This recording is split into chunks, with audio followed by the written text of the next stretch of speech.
Hello students, last video हमने किसकी की थी? अबनॉर्मल मोलर मास की, जिसमें हमने अपना सोल्यूशन चैप्टर कवर कर लिया। अगर आपको उस चैप्टर में कोई भी डाउट हो तो आप मेरे से जब मर्जी डिस्कस कर सकते हो। अब हम नेक्स्ट चैप्टर स्टार्ट करने जा रहे हैं, that is unit number 3, electrochemistry. This is the most important chapter of class +2। सबसे पहले देखो, इलेक्ट्रोकेमिस्ट्री में क्या होता है? To forms of energy conversion होती हैं।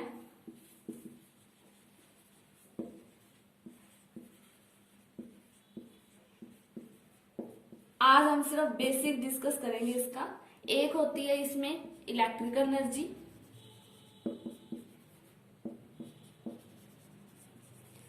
And second is chemical energy.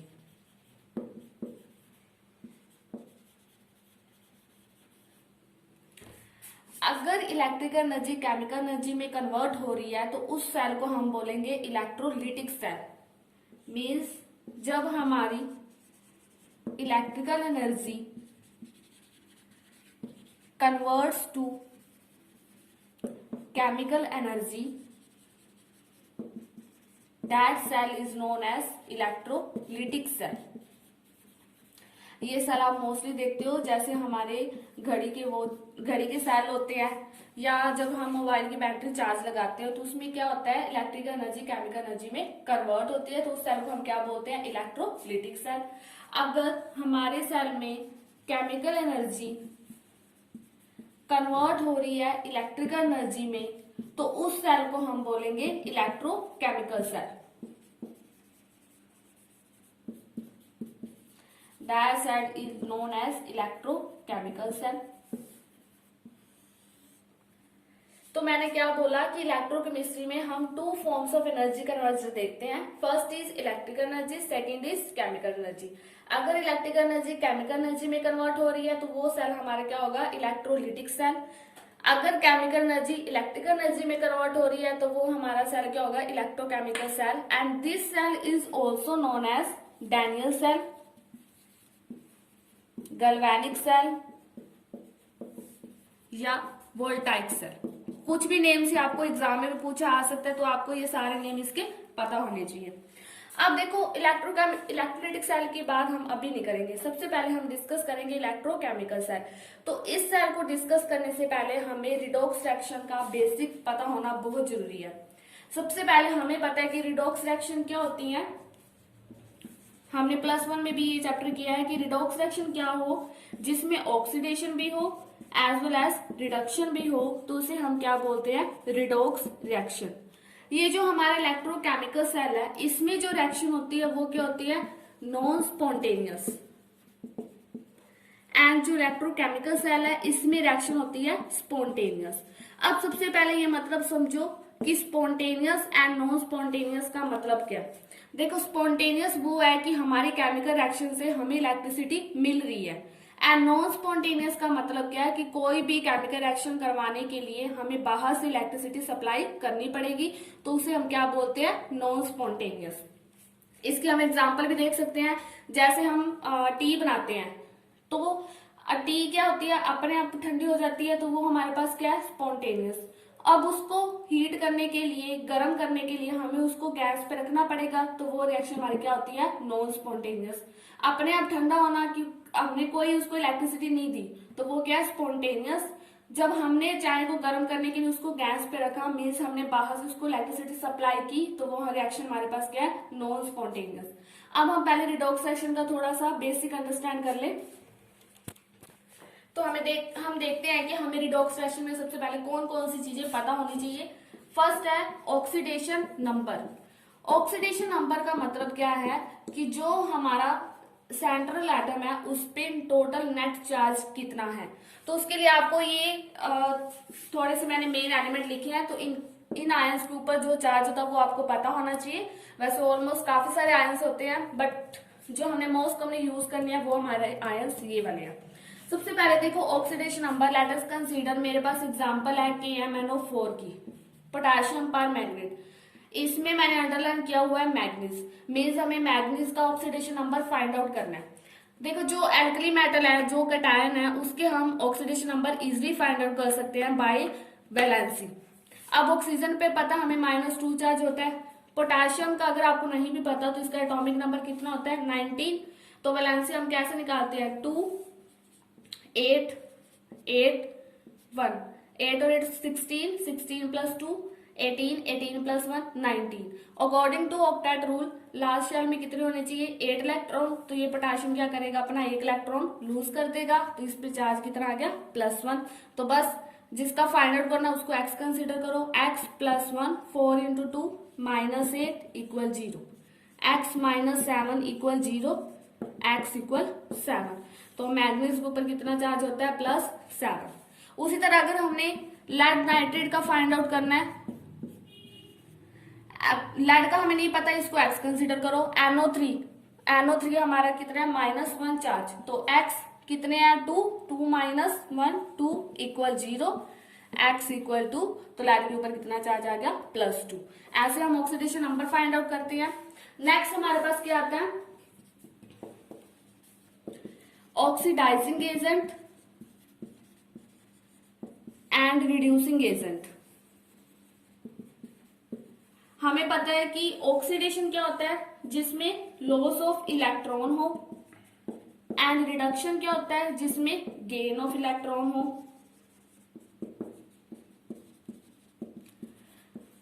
जिसकी ऑक्सीडेशन होती है वो क्या होता है अपने पास रिड्यूसिंग एजेंट,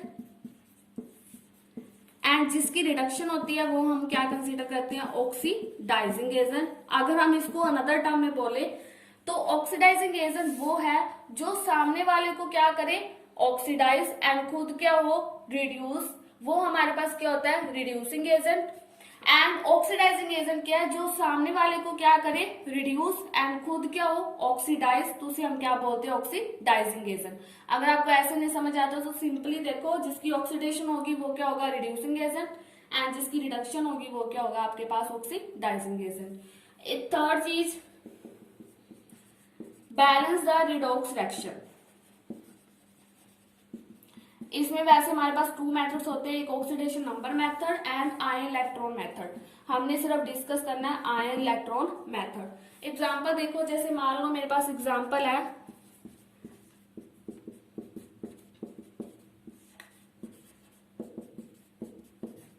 फर्स्ट स्टेप हमारा क्या होता है, सबसे पहले देखो ऑक्सीडेशन किसकी हो रही है रिडक्शन किसकी हो रही है। क्रोमियम के ऊपर कितना ऑक्सीडेशन नंबर आता है +6, ये आ गया हमारा +6 to +3। ऑक्सीडेशन नंबर क्या कर रहा है डिक्रीज है, तो इसकी क्या हो रही है रिडक्शन। ये हमने सारा +1 में पढ़ा हुआ है। +2 to +3 ऑक्सीडेशन नंबर क्या कर रहा है इंक्रीज, तो ये हमारी क्या है ऑक्सीडेशन। तो बस ये रिडक्शन हाफ सेल है, ये ऑक्सीडेशन हाफ सेल है। अगर हमने रिएक्शन बैलेंस करनी है इन एसिडिक मीडियम तो देखो हम कैसे करते थे। रिडक्शन हाफ सेल देखो क्या है हमारा iron +2 changes to iron +3, 1 electron exchange हुआ है। मेन एलिमेंट बैलेंस करो, आयरन भी 1 है और इधर आयरन भी 1 है, तो ये रिएक्शन हमारी बैलेंस है। नेक्स्ट देखो oxidation half cell Cr2O7 2 negative changes to Cr+3, इधर है +6। अब देखो +6 to +3 कितने इलेक्ट्रॉन एक्सचेंज हुए 3। अब पहले मेन एलिमेंट बैलेंस करो, कितने क्रोमियम है 2, इधर कितने हैं 1, 2 से मल्टीप्लाई। अगर एक क्रोमियम के लिए हमारे पास 3 इलेक्ट्रॉन एक्सचेंज हुए हैं तो हमारे पास टोटल क्रोमियम कितने हैं 2, तो हमारे पास 3 × 2 टोटल कितने हो गए 6 इलेक्ट्रॉन। ये हो गया मेन एलिमेंट बैलेंस करने के बाद। उसके बाद हम क्या करेंगे ऑक्सीजन, जिस साइड जितने ऑक्सीजन कम है उस साइड हम क्या करते हैं उतने वाटर मॉलिक्यूल ऐड। अब इधर कितने हैं 7 ऑक्सीजन, इधर कितनी है 0 ऑक्सीजन। कितने ऑक्सीजन है 7, तो इस साइड उतने water molecule 7 water. Oxygen balance. अब हम बैलेंस करते हैं हाइड्रोजन, जिस साइड जितने हाइड्रोजन कम है उस साइड हम कितने H पॉजिटिव ऐड करेंगे, बिकॉज रिएक्शन क्या हमारे पास एसिडिक मीडियम में। तो इधर देखो कितने हाइड्रोजन है 14, इधर कितने हमारे पास 0, तो यहाँ पे हम क्या ऐड करेंगे 14 H पॉजिटिव। ओवरऑल रिएक्शन देखो हमारी Cr2O7 2 negative +14 H positive 2 chromium +3 +7 water, electron हमारे कितने हैं 6। अब जो हमारे रिडक्शन वाले रिएक्शन है, देखो सारा कुछ बैलेंस है, अब इलेक्ट्रॉन भी बैलेंस करें क्योंकि इलेक्ट्रॉन हमने कैंसिल करने हैं। इधर कितने आपके पास 1 इलेक्ट्रॉन, इस रिएक्शन को हम मल्टीप्लाई करेंगे 6 से, तो देखो अब अपने पास कितना हो गया 6 iron plus 2, 6 electron, 6 iron plus 3, electron से electron cancel, overall equation is Cr2O7 2 negative plus iron plus 2, 2 chromium plus 3, 6 iron plus 3 plus 7 water, और इधर है हमारे पास 14 H पॉजिटिव। अगर आपको यही रिएक्शन बेसिक मीडियम में पूछी है तो हम क्या करते हैं, सिर्फ इधर तो कुछ भी नहीं है, जिस साइड जितने ऑक्सीजन कम है उस साइड हम क्या करते हैं उतने OH नेगेटिव। तो मैं आपको यहीं पे करके दिखा देती हूँ ये रिएक्शन।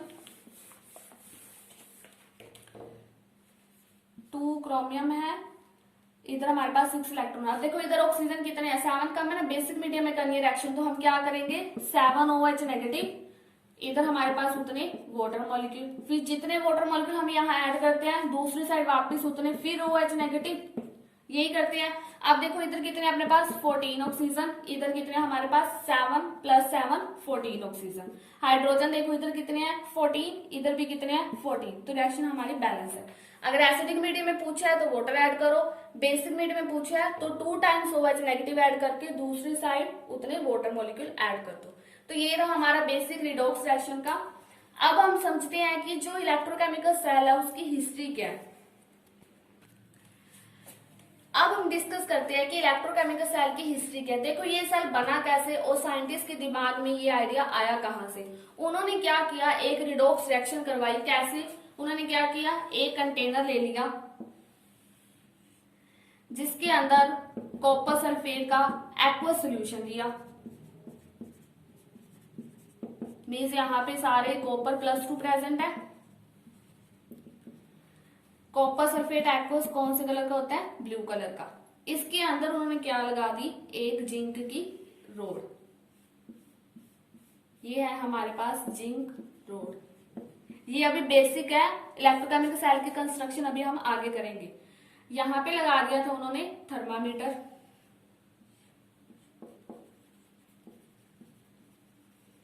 ये तो टाइम 0 था जब उन्होंने कुछ नहीं किया।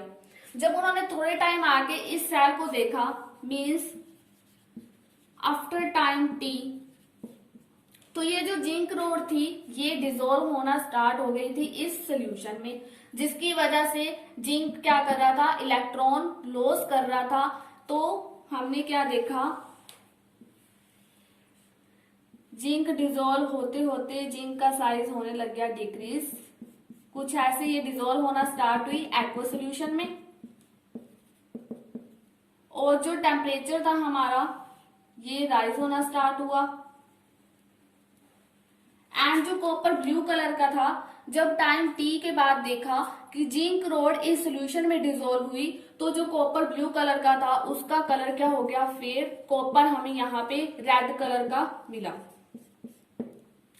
ऑब्जर्वेशन देखो क्या की इसने इस एक्सपेरिमेंट के बाद। फर्स्ट हमने क्या देखा कि copper become fade in colour, means copper के प्रेसिपिटेट बन के रेड कलर में हमें मिले। दूसरा क्या हुआ, जिंक रोड डिसॉल्व हो गई इस सोल्यूशन में। थर्ड हमें रिएक्शन क्या पता चले, हमने क्या लिया था, कॉपर सल्फेट, रोड हमारी किसकी थी, जिंक की। अब आपको पता है सल्फेट -2 तो ये +2, इधर जिंक हमारे पास क्या है 0, तो प्लस वाला हमेशा किसके पास जाता है, माइनस वाले के पास। ये जिंक किसके पास जाएगा, इधर वैसे जिंक अकेला पड़ा तो 0 स्टेट में है। हमने क्या किया कि जिंक जब इस सोल्यूशन में डिसॉल्व हुई, ये बन गया हमारे पास जिंक सल्फेट प्लस कॉपर। इधर कॉपर 0 है, ये +2 है, ये 0 है। अब आप देख रहे हो कॉपर +2 से 0 जा रहा है, इसकी क्या हो रही है, रिडक्शन। जिंक 0 से +2 जा रहा है, इसकी क्या हो रही है, ऑक्सीडेशन। इट मीन्स एक ही सेल में ऑक्सीडेशन भी हो रही है, रिडक्शन भी हो रही है, तो इसे हम क्या बोलते हैं, डायरेक्ट रिडॉक्स। एंड जो हमारी इलेक्ट्रिकल एनर्जी थी वो हीट में कन्वर्ट हो रही थी। बट इसमें कुछ डिसएडवांटेज भी आ रहे थे, तो साइंटिस्ट ने क्या किया, डायरेक्ट रिडॉक्स को इनडायरेक्ट बनाने के लिए उन्होंने क्या देखा कि एक सेल बनाने की कोशिश की। मीन्स अगर जिंक ने इलेक्ट्रॉन लूज करने आए तो वो कॉपर के साथ अगर सर्किट बना दे तो हमारे पास क्या बन जाता है, एक सेल। किया क्या हमने, कुछ नहीं, हिस्ट्री में हमें क्या देखा कि साइंटिस्ट ने कॉपर सल्फेट का सोल्यूशन जिंक रोड लगाई। कुछ टाइम के बाद जिंक रोड डिसॉल्व हुई, कॉपर प्रेसिपिटेट की फॉर्म में एज अ रेड कलर हमें मिल गया। बाकी हम कल डिस्कस करेंगे।